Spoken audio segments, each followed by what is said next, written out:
What's up guys, my name's Dychronic, your host here on this Destiny 2 video, and today we're going to be talking about This Week at Bungie for June 20th, 2019. This Week at Bungie basically being your news drop about Destiny 2 for the last week, the current week, and the next few weeks in Destiny 2. If you want to know about stuff that's going on at Bungie or Destiny 2, this weekly blog post every Thursday will be able to tell you all about it. And of course, my This Weeks at Bungies always seem to feature cute animals near the beginning of the video. So I'm just going to give you a moment of silence for you guys to enjoy.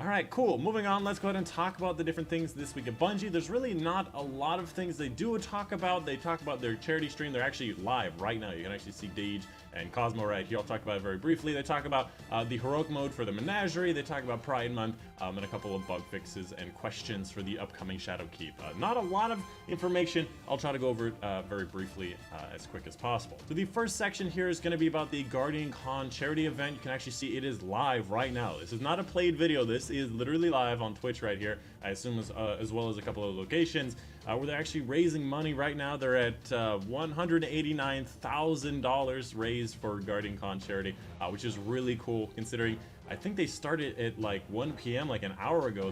That seems pretty crazy. But if you want to go watch it and you do end up watching this video or seeing the TWAB in time, they're doing it from 1 to 5 p.m. Pacific Daylight Time or 4 to 8 p.m. Eastern Daylight Time. So if you wanted to go check that out, it should be live. Links will be on the TWAB right here in case you're interested. In case you're interested in donating, there's a list of incentives ranging from different things like emblem codes to tours of the studios, lots of crazy stuff.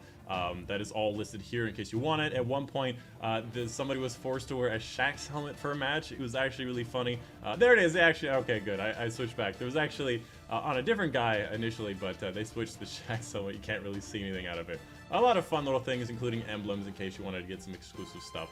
Or if you wanted to donate to the charity. You're going to have to find more information about that charity on their website. It is for the St. Jude's Children's Hospital research and whatnot. I obviously put those words in the wrong order. Moving on, let's go ahead and talk about the calendar and the heroic Menagerie mode. If you did not know, they released this calendar near the beginning of Opulence, talking about all the stuff coming up to the next 2 months. In case you're interested in when the quests are, the Truth, the Lumina, the Tribute Hall, the Solstice Heroes, it's all on this map and where it is. The next upcoming thing on June 25th in 5 days is going to be the heroic mode, and they tell us very briefly what kind of challenges await us in this new heroic mode of Menagerie. So let's go ahead and get in to the details. First of all, increasing the power difficulty, so it starts around 750 and increases to 700 through the different bosses, through the different encounters. Matchmaking is disabled, so you must enter it with a full fire team to actually start it. There's also weekly curated gameplay modifiers rotating per boss. This could be like the Eater of Worlds kind of prestige thing where they tell you what kind of weapons you have to have, or it could just be like the regular stuff that we see in Reckoning. Also, unlike the normal mode, Guardians will hit a failure state. You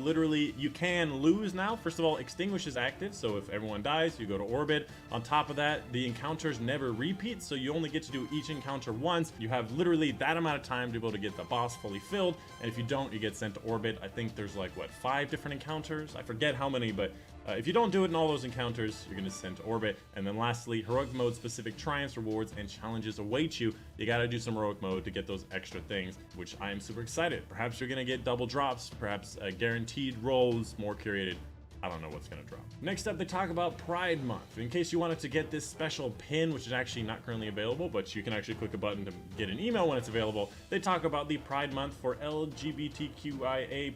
Oh my god, I said it right the first time. Man, do you guys remember when it used to be just LGBT? It was so much simpler in my mind. I have to remember like an 8 acronym letter. Oh man, but either way, they're celebrating it this month and having lots of cool little things. There's a pride pin for sale. Proceeds go directly to It Gets Better Project, a non-profit organization that helps uplift, empower, and connect the LGBTQIA+ family. There we go, twice in a row. This whole thing is talking about those things. I'm not gonna go over every little detail, but in case you're interested, it is all here. And if you wanted to buy the pin, you have to click on a button that says email when available if you want to actually get an email while available. and be able to get that notification. Next up, let's talk about Dr. Bungie, which is obviously, hold on, there we go, there's a little white section there. Talking about Dr. Bungie, the blue section here with the spinners and whatnot, talking about the updates that are coming in the future, the known issues, and the question and answer section for this particular one. So in this section here, there's a bunch of Q&A parts talking about the things that are coming with the different editions of Shadowkeep and what's going on, what's merging and whatnot. I'm going to go over these very briefly. First question, what's included in the physical edition from the Bungie store of Shadowkeep? First of all, digital codes for the digital deluxe edition for the in-game bonuses and the original soundtrack as well as the game. As for the collector's edition, there's a whole bunch of stuff they're going to contain inside this edition in case you're interested. In-game codes for exclusive emblems, replicas of Hive hieroglyphs that are apparently 7.8 liters. I'm not sure about that. The metal Luna mission container. Luna does not refer to Luna's howl. They mentioned down here Eris Morn, so I assume it's referring to the actual the Shadowkeep mission stuff on the moon, and that is 8.6 liters by 5.9 wub. Okay, we're going with 5.9 wub on that one because I don't want to admit that it's obviously length by width. There's also a Luna mission handbook with 40 pages of schematics and design documents, a 160-page Luna journal, and talking about mysterious charms and talismans of Eris Morn. That's the thing I was mentioning before, probably not Luna's howl. And then lastly, artifacts of the Golden Age, which I don't know what that means. Next up, when should players expect Destiny 2 Shadowkeep to ship from the store? You will get the physical copy on September 17th, right when it releases. A lot of the other digital codes will be emailed to you before or on September 17th. Next question, who should you contact about customer support problems with your purchasing of Destiny 2 Shadowkeep? If you got it from the American store, you need to email people at orders@bungiestore.com. If you got it from the EU store, you're gonna have to email people at bungiesupport@brandaccess.com. Next question, they actually had it in the previous TWAB, but do players need to repurchase Destiny 2 for each cross-save platform separately? Their answer is no, but yes. So you don't need to purchase Destiny 2 and the stuff from before Forsaken, but you do need to repurchase Forsaken and Shadowkeep. Next question, can players merge different accounts, items, trams from one account to the other? If you had like a PC account and you had like a PlayStation account, can you just merge all the stuff they have? No, you cannot do that. I don't know what that means if I want to cross-save over to my Blizzard account or whatever it was. But apparently they say you can't merge it. But apparently you can just select a different set of characters for cross-save. So it should be when I get on PC, I should be able to access both my PlayStation set and my PC set of different characters. Next up, will Stadia feature crossplay with Steam and other platforms? There is no crossplay whatsoever, but they will look into it as a feature. Next up, Season of the Opulence, known issues, a bunch of stuff. I'm not going to go into nitty-gritty details. It's on screen now if you want to learn more about it.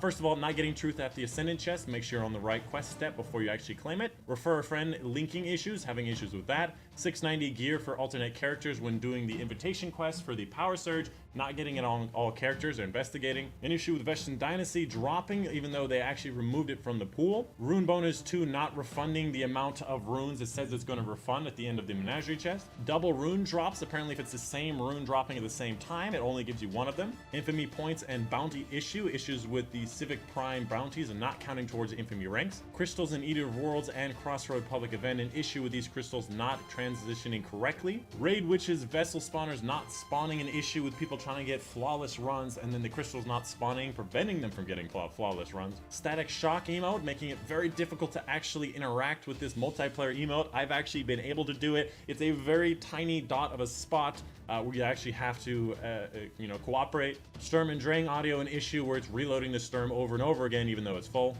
And that is pretty much it. The end of it, obviously, move of the week. Some people doing some 3-player Crown of Sorrows, which is pretty cool. As well as this guy, an honorable mention if you wanted to watch it. But that is pretty much it. Last little mention to Iron Banner is going on right now in case you want to get some of the new stuff. But that is pretty much it for this week at Bungie. Hopefully I didn't go on too long. Whoa, that is a long ass ship. I forgot about that ship. It was in one of the bundles.